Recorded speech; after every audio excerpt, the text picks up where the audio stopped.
Hello, I am Jody Wolf. You're watching Expoz September 23, 2015, and it's 12:30 a.m. Birmingham.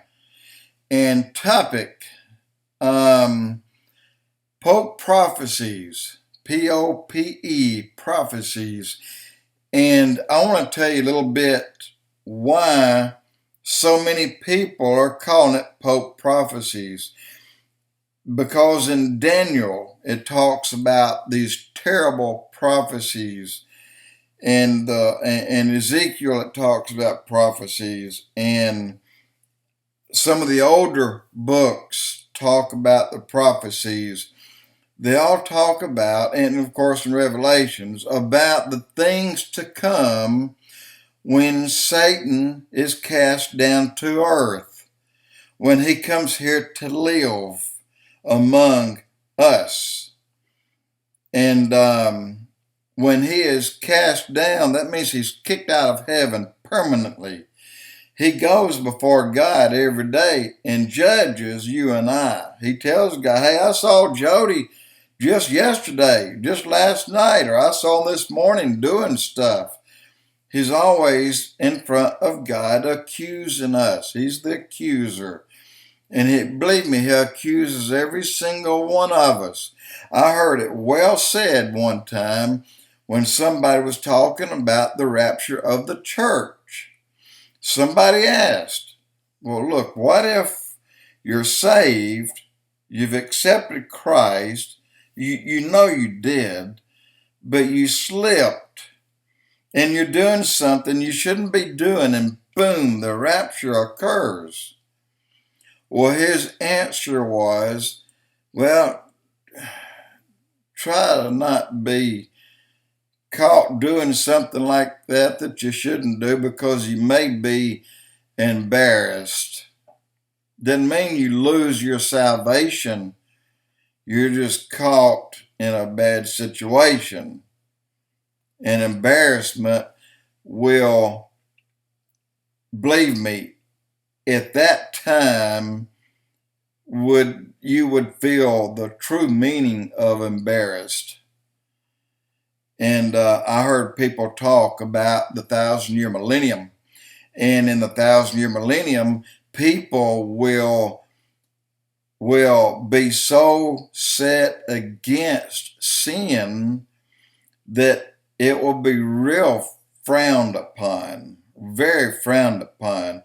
And yes, there will be sin during the 1,000-year millennium. And the reason is the people who were saved and didn't die, only them and the Jews that lived through, that comes forward into the tribulation, they'll still have children. Those children, not them, they're in 1,000 years because they're saved, but their children still have to be saved because they're still born of the sin nature. So during the 1,000-year millennium, the children that are born in that time will need to be saved in order to live in heaven for eternity. So people will really frown upon sin, and it'll be so frowned upon there won't be much of it. At least we thought.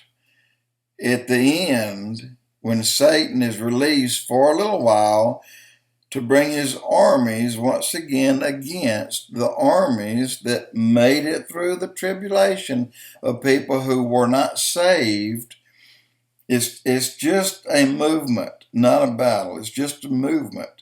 When you see Satan rise up, and then you will see all those here who never accepted Christ run over to the side of Satan, then that's it. It's over.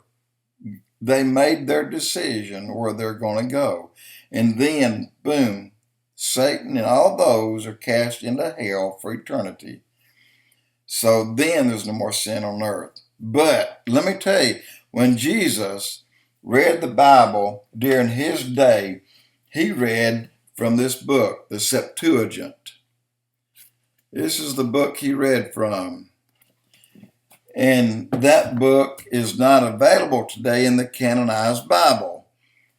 Jesus spoke of the book of Enoch in this book, the Septuagint. Now, I bought the original book that the Apocrypha. It's a study, but it's the original. It's got the book of Enoch in here, the book of Jasher, the book of Jubilees in here. And the reason I'm bringing this up is the book of Enoch describes in detail the horrible things that happened, right on down to the Nephilim being born and the things they did. So when the Bible says in the days, in the end days, in the tribulation period, written in the book of Revelation, or the book of Revelations wrote about it, it will be worse than, it will be like in the days of Noah, but worse. Days of Noah, Enoch talks about, but it was bad. Look, giants ate people alive. That's why the flood, that's why God had to kill them all, because everybody's DNA was tainted. Look, there were mermaids. There were men and animals mixed, men and dogs, men and bulls, men and everything. And there was animals mixed. Any kind of animal you can imagine was mixed. I mean, I'm talking about a bee and a butterfly. They were crossbred. And different trees crossbred. Men crossbred with rams. You know, so man's got a head of a ram. Some man has the head of a ram, the body of a man, and then cloven feet.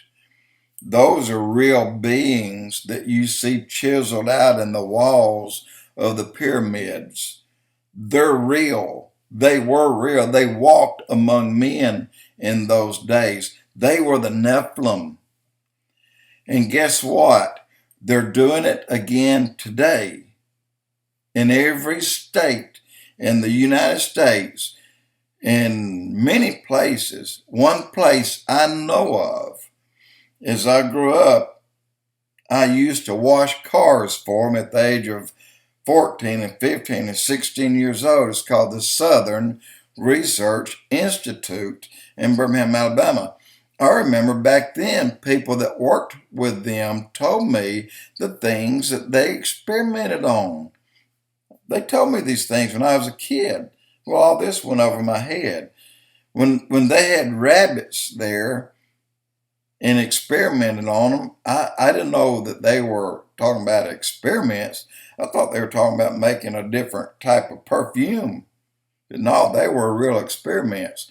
And this is back in the 1960s. So how far have they gone today?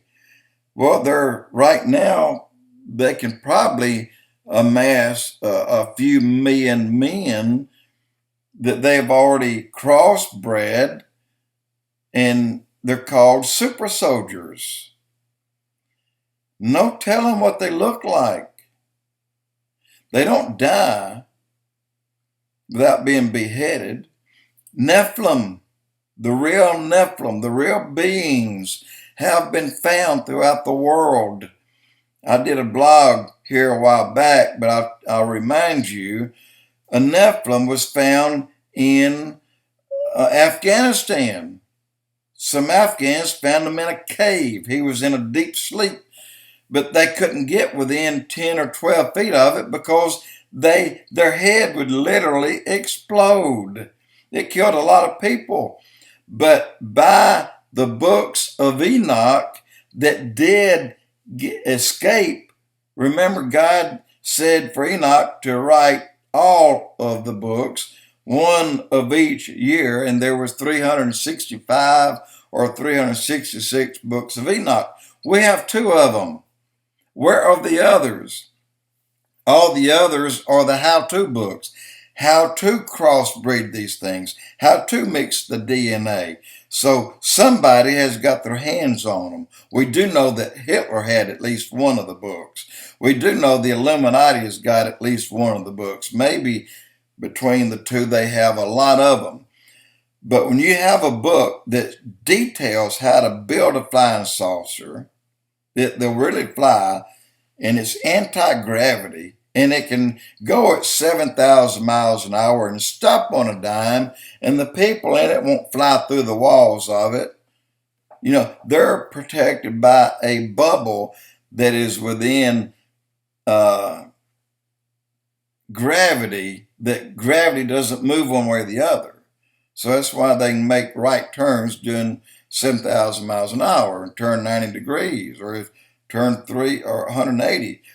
But then the books of Enoch also describes how to mix DNA with human and animals, and with animals and animals, and with fish and with animals, and with plants and plants, with human and plants. They're doing it today. They're doing it right here. You go pick that up and read the book of Enoch. It'll blow your mind.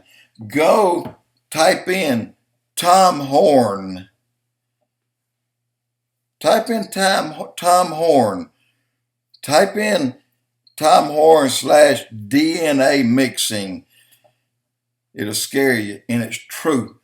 That's why today the Pope scares the crap out of me. If it wasn't the fact that I'm saved. If I wasn't saved, I'd be scared to death right now. And I'd be saved before this night was over.